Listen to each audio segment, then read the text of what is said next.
Zhurmë madhe, por pa rezultat.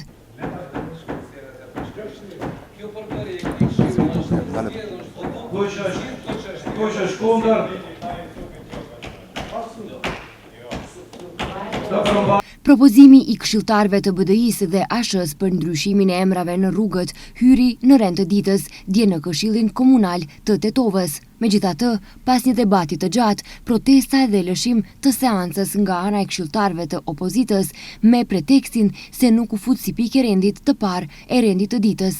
Në moment që ky propozim erdhi në rend, në mungesë të propozuesve, këshilltari I më mirë për Tetovën, Agron Arifi, propozoi që kjo pikë të tërhiqet, e cila me shumicë votash u tërhoq.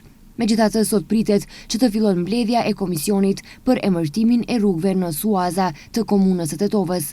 Sipas informacioneve të televizionit Koha, sot është parapar mbledhja e komisionit për emërtimin e rrugëve dhe pritet që të merret vendim për disa emra të rrugëve, për të cilët do të ketë konsensus të gjerë të partive politike, të përfaqësuara në Këshillin Komunal të Tetovës.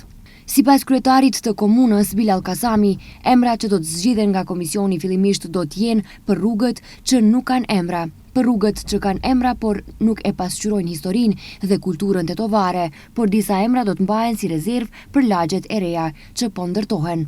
Kujtojmë se për emrat e rrugëve po protestohet disa herë në Tetovë pas vendimit të gjykatës kushtetuese për rrëzimin e vendimit të Këshillit Komunal të Tetovës të vitit 2007. Nga opozita akuzojnë komunën se nuk I ka dërguar gjykatës kushtetuese dokumentacionin e nevojshëm që të mos merret ky vendim, ndërsa nga komuna e akuzojnë administratën e kaluar komunale dhe qeveritare për mos plotësim të procesit deri në fund, duke u zotuar se do ta rregullojnë edhe këtë çështje.